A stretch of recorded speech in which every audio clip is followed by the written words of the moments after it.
The dust on the church steps had not yet settled when Lee Wen-Shu stopped walking, because the man standing there was the last person in Prosperity Creek who should have offered her his arm.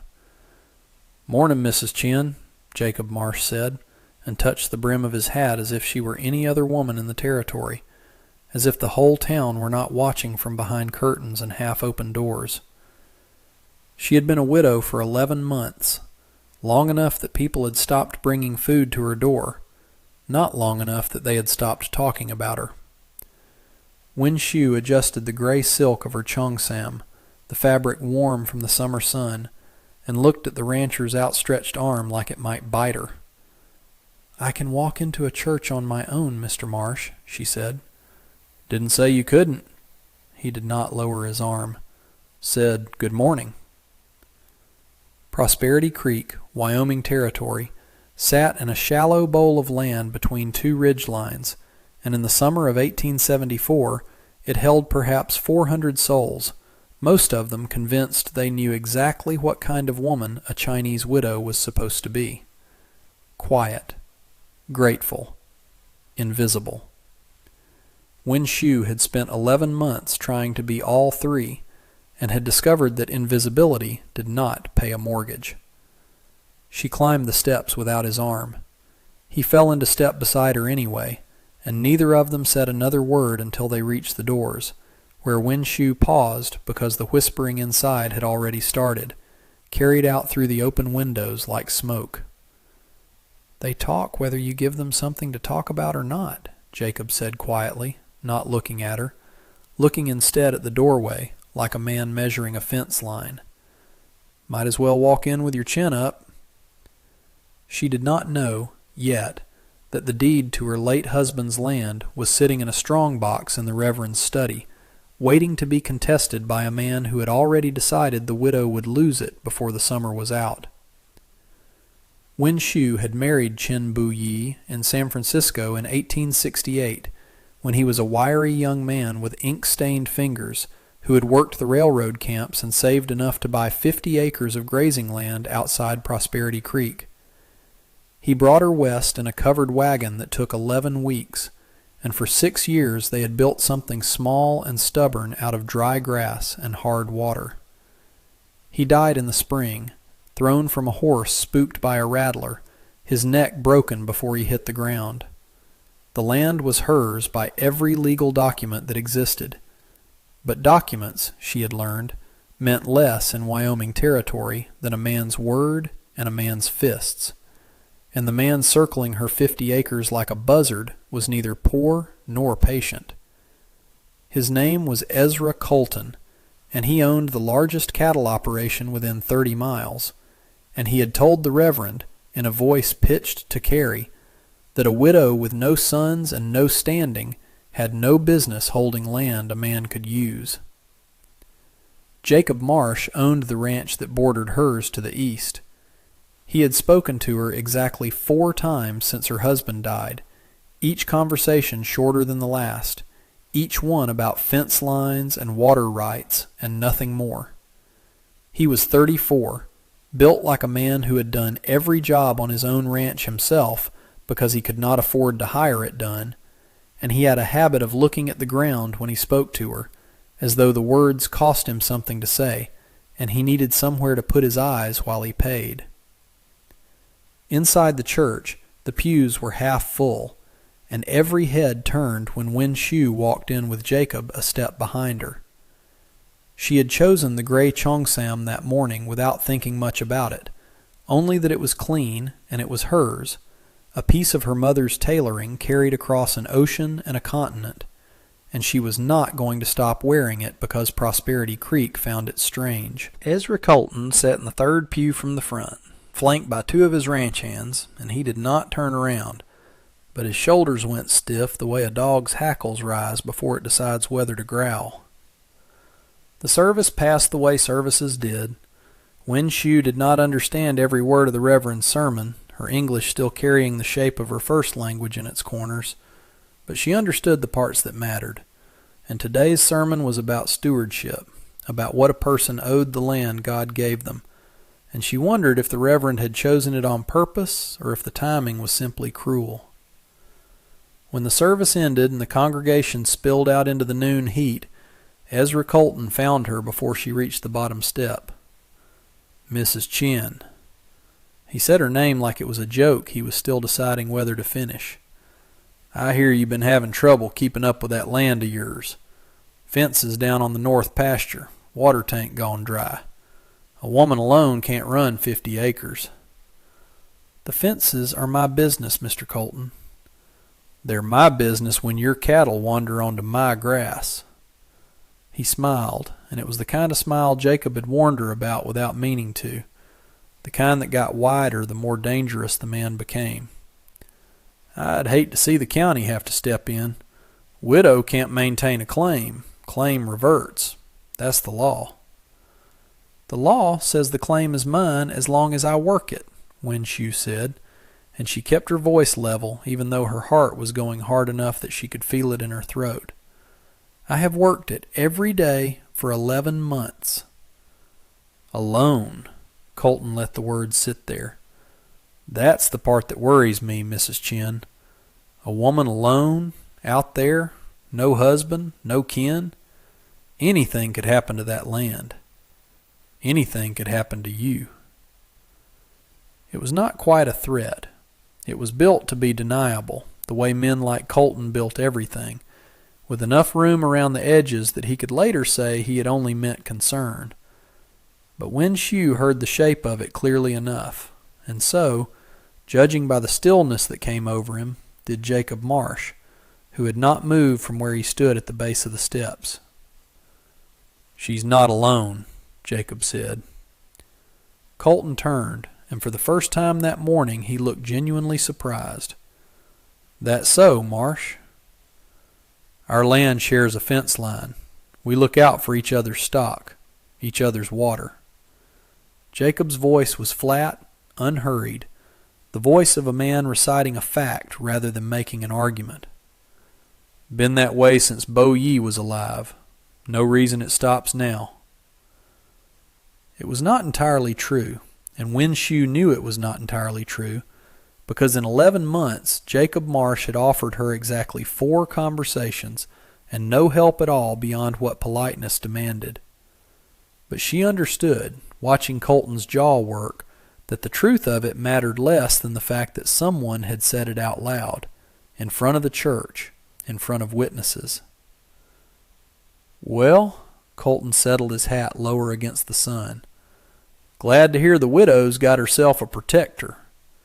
He said the word like it tasted bad. We'll see how long that lasts through a dry summer.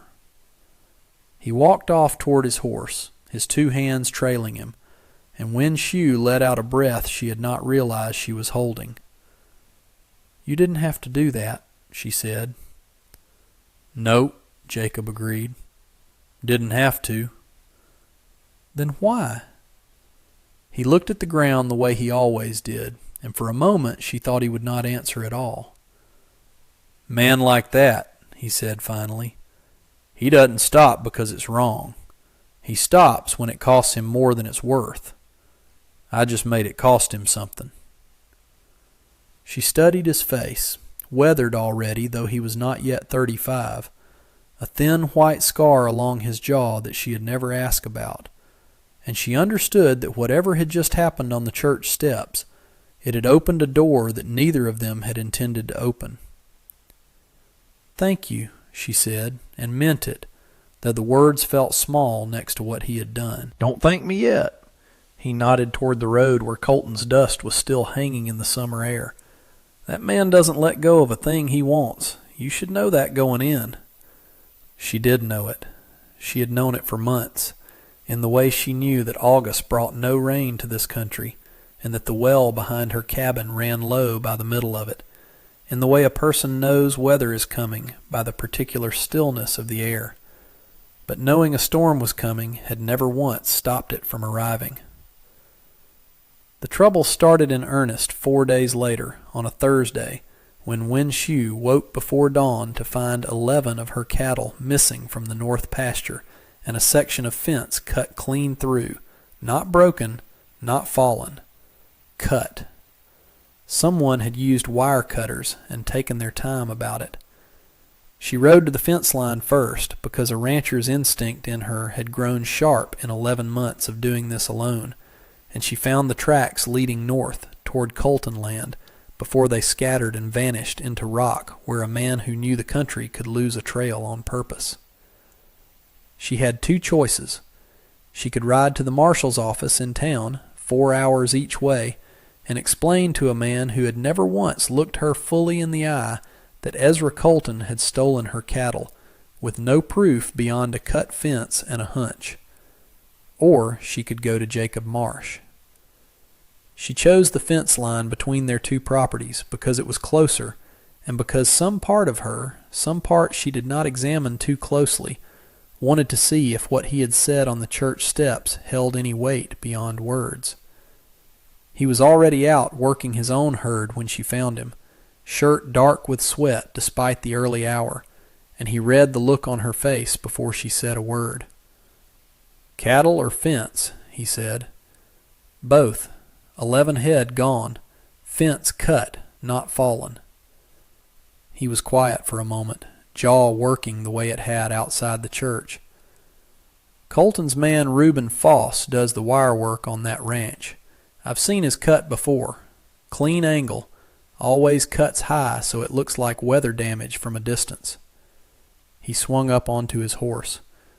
"We won't get them back today, not without proof, and proof is exactly what he's counting on us not having." "Then what do we do?" "We ride the line together from now until it's settled, and we make sure the next time he tries something, we've got more than a hunch waiting for him." They rode the boundary of her land together for the better part of that morning, and it was the longest stretch of time Wen Shu had spent in any man's company since her husband died. Jacob did not fill the silence with talk the way some men did, uncomfortable with quiet, needing to prove themselves useful through noise. He rode, and he watched the ground, and when he did speak, it was because something was worth saying. "Bo Yi used to talk about you," he said, somewhere past the halfway point of the fence line, "when we'd meet at the water trough.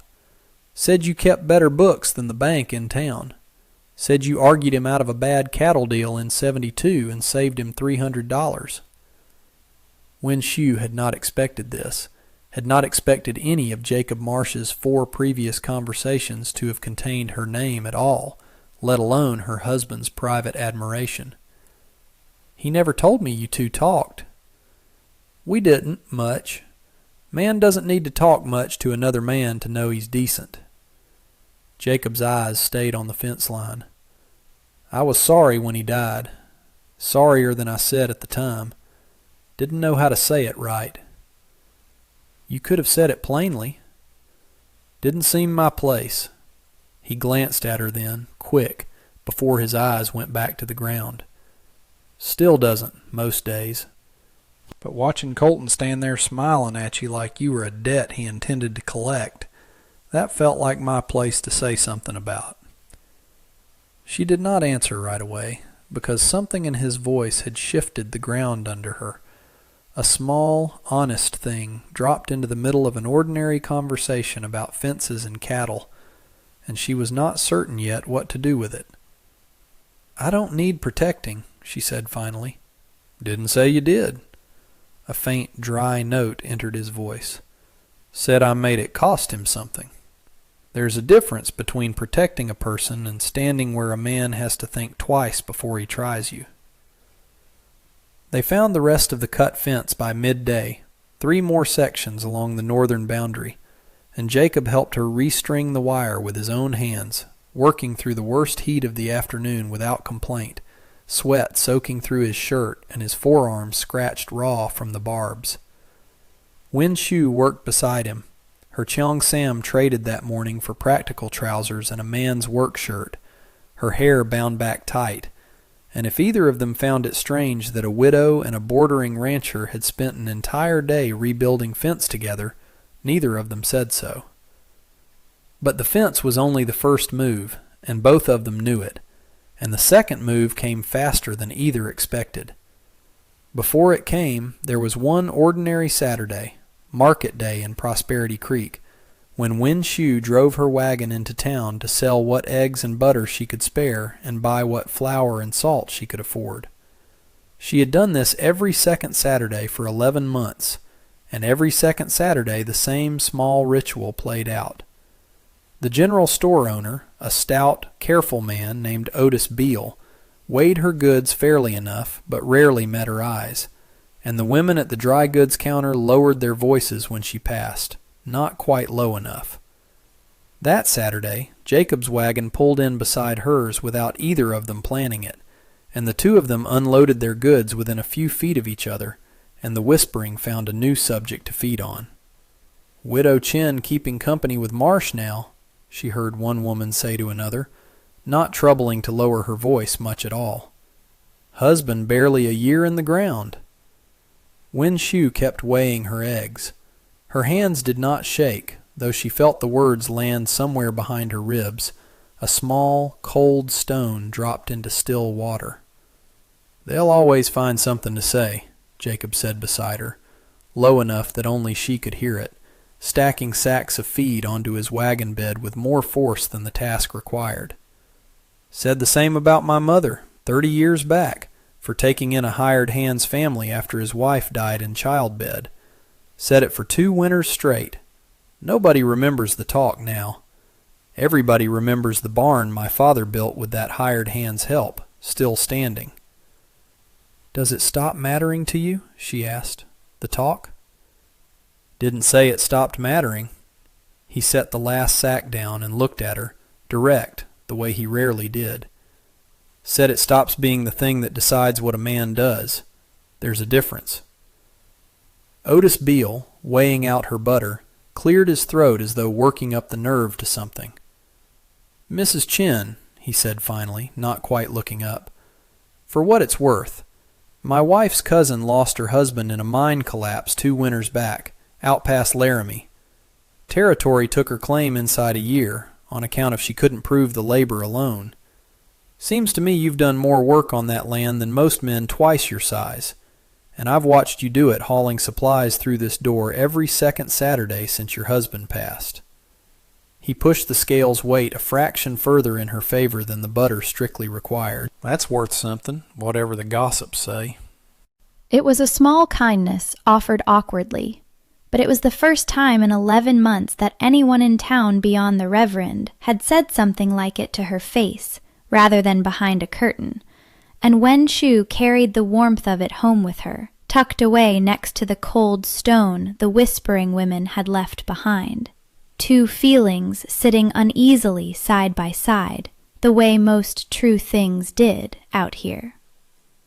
10 days later, a letter arrived at the county land office in Prosperity Creek, filed by a lawyer out of Cheyenne on behalf of Ezra Colton, disputing the legal standing of the Chen homestead claim on the grounds that the widow Chen had failed to maintain continuous residence and cultivation as required under the terms of the original filing. It was a lie built on a technicality, resting on 11 days the previous winter when Wen Shu had stayed with a family in town during a blizzard that would have killed her alone in the cabin. But a lie filed with a lawyer's signature carried weight that a widow's word did not, and the land office clerk, a nervous young man named Hollis Pratt, informed her with visible discomfort that a hearing would be held in 3 weeks' time before the circuit judge, and that she should have proof of continuous residence and cultivation ready to present. She rode home that day with the letter folded in her pocket and something cold sitting in her chest that had nothing to do with the heat. Jacob found her that evening sitting on the porch steps of her cabin, the letter still in her hand, staring at the 50 acres that had been her husband's dream, and were now, apparently, a technicality away from becoming Ezra Colton's grazing land.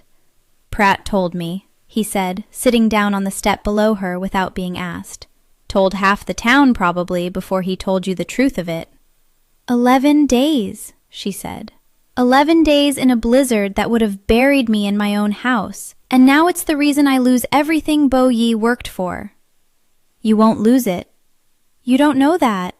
"No, he admitted. "But I know Colton's lawyer built this on a technicality because he's got nothing else to build it on. That's not strength. That's a man reaching for anything he can find because the real ground won't hold him." Jacob turned to look at her fully then, something in his face she had not seen before, a kind of steadiness that had less to do with confidence and more to do with plain refusal. "You've got neighbors who watched you work that land every day this spring and summer. You've got the Reverend, who saw you at every service. You've got me, and I'll stand up before that judge and say what I know to be true." Why would you do that? She was not asking to be difficult. She genuinely did not understand, not yet, why a man who had spoken to her 4 times in 11 months was suddenly willing to stand in front of a circuit judge on her behalf. He was quiet long enough that she thought he might not answer, the crickets loud in the dry grass around them, the last of the summer light going gold and then gray over the ridgeline. "Because I've been watching you for a year," he said finally. "Work land most men would have walked away from after the first bad season. Because you argued Colton down on the church steps without raising your voice once. And I've seen grown men fold under less than what he said to you. Because when Bo Yi talked about you, he talked like a man who knew exactly what he had." He looked down at his hands, calloused and scratched from 10 days of fence work. "And because somewhere in the last few weeks it stopped being about the fence line and started being about you. And I didn't know how else to say that except by showing up." Winshew sat with that for a long moment, the letter from the land office still folded in her hand, the weight of everything she stood to lose pressing against the strange, quiet warmth of what he had just admitted. "I am not looking to be rescued, Jacob," she said, using his first name for the first time. "Not by you, not by anyone. Whatever happens with that land, I intend to be the one who saves it." "Never thought otherwise." A corner of his mouth moved, not quite a smile. "Wasn't offering to save you. Was offering to stand next to you while you did it yourself. There's a difference, and I'd like the chance to prove it." She did not answer him that night, not directly, but she did not send him away either, and he stayed until the last of the light was gone, the two of them mostly silent, watching the land that both their futures now seemed tangled up in. The 3 weeks before the hearing passed the way dangerous weeks do, slow in the daylight and fast in memory. Winshew gathered every piece of proof she could find, the receipts from the general store showing purchases of seed and tools dated across the full year, the letter she had written to her sister in San Francisco describing the cattle work in detail, the testimony of the Reverend and 3 neighboring families who had seen her working the land through spring planting and summer branding. Jacob rode with her to each of these visits, not speaking for her, never speaking for her, but present, the way a fence post is present, holding a line without needing to explain itself. Ezra Colton did not sit idle. He spread word through town that the widow Chin had taken up with her neighbor with indecent haste, that the two of them were more interested in each other's company than in honest farming, and for a few days the whispers grew sharp enough that Winshew considered asking Jacob to stop coming around at all, to protect what little standing she had left. It was Jacob who talked her out of it, standing in her yard one evening with his hat in his hands. "If we stop because he wants us to stop, then his lies have already won something," he said. "Let them talk. Let the judge see 2 neighbors who help each other, same as ranchers have always done out here. That's the truth, and the truth doesn't need to hide from gossip." She believed him, mostly, though some nights the fear crept in anyway, the particular fear of a woman who had already lost a husband and a country and did not know what was left to lose after land. One of those nights, a week before the hearing, she sat at the small table inside her cabin sorting through Bo Yi's old ledgers by lamplight, the columns of his careful handwriting recording every seed purchase, every head of cattle bought and sold, 6 years condensed into ink and paper. She found, tucked between 2 pages near the back, a letter he had started writing to his mother in Guangdong and never finished, the characters growing less certain toward the bottom of the page, where he had clearly set it aside for some chore and never returned to it. She had not cried much since the funeral. She found herself crying now, quietly, over a half-finished letter to a woman she had never met, because it reminded her that Bo Yi, too, had once stood on unfamiliar ground, trying to prove he belonged there, and that he had never doubted, not once in 6 years, that the land was worth the fight. There was a knock at the door before she had finished putting the ledgers away. It was Jacob, later than he usually came, holding his hat against his chest. "Saw your lamp still burning," he said. "Wanted to make sure it was work keeping you up, and not worry." "Both, maybe." She let him in, and he sat across the small table from her, and for a while neither of them spoke, the ledger still open between them to Bo Yi's unfinished letter. "He'd have wanted you to fight this with a clear head," Jacob said eventually, nodding toward the page. "Not with grief sitting on your shoulders the whole way through. Grief's got its place, just not in front of a circuit judge." "You speak as though you've done this before." "Buried my father when I was 22. Had to stand in front of a bank in Cheyenne 2 weeks later and argue for time on the mortgage or lose the ranch he'd spent his whole life building." He turned his hat slowly in his hands. "Learned fast that grief and grit have to take turns. Can't run both at once and expect to win anything." "And did you win? The bank?" "Got my extension. Paid it off in full 4 years later." A faint, dry note came into his voice. "Wasn't graceful about it.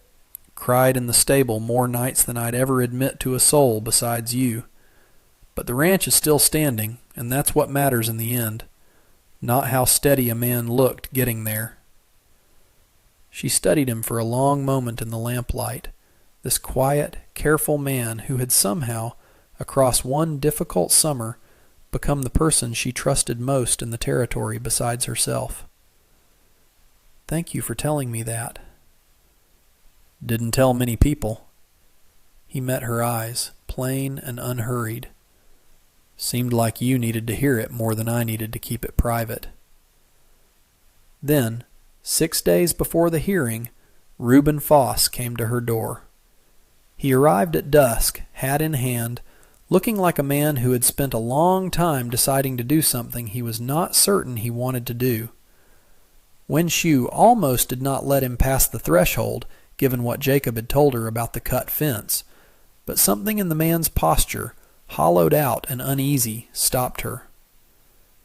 "I did the fence cutting," Foss said, before she could ask him why he'd come. "Colton's orders. Cut the wire, ran the cattle north, sold them to a buyer in the next county under a different brand." He would not meet her eyes. "I've got the bill of sale. Got it because Colton shorted my pay after, said I hadn't earned my full cut, and I figured if he wasn't going to treat me square, I wasn't obligated to keep his secrets square either." He handed her a folded paper, the bill of sale bearing Colton's signature and a description of 11 head of cattle that matched her missing herd exactly, sold 3 weeks past under a brand that did not belong to either of them. "Why are you telling me this?" Wen Shu asked, though she already suspected the answer. "Because a man can only watch so much before it sits wrong in him." Foss finally looked up. "Colton's been planning to take your land since before your husband died, Mrs. Chen. Said a widow wouldn't have the stomach to fight a legal case. Said even if she did, no judge in this territory would side against a man with his money over a Chinese woman with none." His jaw tightened. "I've done plenty I'm not proud of for that man's wages, but I won't stand by and watch him take a woman's whole life because he thinks nobody will believe her word over his." The hearing was held in the back room of the land office. The circuit judge, a tired, precise man named Everett Douglas, who had ridden 200 miles to hear a dozen cases in 3 days, and who did not look particularly interested in any of them until Wen Shu laid the bill of sale on the table in front of him alongside her own carefully kept records. Colton's lawyer argued the residence technicality first, the 11 days during the blizzard, and Judge Douglas listened with visible patience before asking mildly whether the lawyer was suggesting a widow should have remained alone in an unheated cabin through a killing storm rather than accept shelter from neighbors, purely to satisfy the letter of a residency clause never intended to punish survival. Then Wen Shu produced the bill of sale, and the Reverend testified to her regular attendance and visible labor on the land, and 3 neighboring families spoke to the fence work and cattle branding they had witnessed with their own eyes throughout the spring. And Jacob Marsh stood before the judge and stated plainly that he had ridden the boundary line with Mrs. Chen through the entire dispute and had personally witnessed the cut fence and the missing cattle before any of this came to light. Colton's face throughout all of it went from confident to still to something harder and colder. And when Judge Douglas finally spoke, his voice carried the flat, unimpressed tone of a man who had seen this exact play many times before and had grown tired of it. "The claim stands with Mrs. Chen," he said. "Continuous residence during a documented blizzard emergency does not constitute abandonment under any reasonable reading of the Homestead Act. And I'll note for the record that the plaintiff's own hired hand has just presented evidence of cattle theft against the widow he's attempting to dispossess." He looked at Colton over the top of his spectacles. "Mr. Colton, I'd think carefully before filing another claim in my court that turns out to rest on stolen livestock and bad faith." Colton left without a word, his lawyer trailing behind him, with the particular haste of a man who had just realized he'd been paid to lose. 3 months later, the summer had burned itself out into a gold and brittle autumn, and the 50 acres that had once seemed impossibly fragile now held a herd fattened through careful grazing rotation, 2 new sections of well-strung fence, and a water tank Jacob had helped her rebuild after the old one finally gave out in the August heat. Wen Shu had hired Reuben Falson for wages that summer, once Colton let him go for testifying against him, and the man worked her land now with the quiet diligence of someone grateful for a second chance to be decent. Colton's operation had shrunk. Word travels in cattle country the way water finds its own level, and once it became known that he had ordered cattle stolen from a widow and lied to a circuit judge to try and take her land, 3 of his largest buyers had quietly taken their business elsewhere, and 2 of his hands had left for better-run outfits. He remained in the territory, diminished, careful now in a way he had never needed to be before, and Wen Shu found she did not think of him often. There was too much else to think about. Jacob rode over most evenings, and most evenings she found herself glad of it, though neither of them had rushed to name what had grown up between them across a summer of fence lines and stolen cattle and a hearing that could have ended everything. He sat with her some nights on the porch, mostly quiet, the way he had always been quiet, and she had come to understand that his silence was not absence, but attention. A man who said little because when he did speak, he meant every word of it fully. "Bo Yi would have liked this," she said to him one evening in October, watching the herd move slow and easy across the north pasture in the last of the light. The land holding, the fence lines strong. "Reckon he'd have liked seeing you hold it," Jacob said. "Wasn't ever really about the land for him. Was about you having something that couldn't be taken." She looked at the gray Cheongsam folded carefully in her trunk these days, worn now only for church, for the mornings when she wanted to remember exactly who she was, and where she had come from, and how far she had carried it. She thought of the words she had said to him on the church steps that first Sunday, back when trouble was only beginning to gather at the edges of her life. and of what she had said to him after the hearing was won, standing outside the land office with the late summer sun on her face, and the deed to her land, finally, fully, undeniably secure. God answered my prayers, she had told him then, and he had asked her, quiet and a little uncertain, whether she meant the hearing or something else. And she had looked at him for a long moment before she answered. Both, she had said. I prayed for the land to stay mine. I did not know to pray for you, but I think he sent you anyway. And that brings us to the end of this one. If you stayed with me all the way through, thank you. Stories like this one only get told because folks like you sit down and listen. If you liked what you heard, go ahead and hit that like button. And if you want more stories from the old frontier, subscribe so you don't miss the next one. Until then, take care of yourself, and thanks again for being here.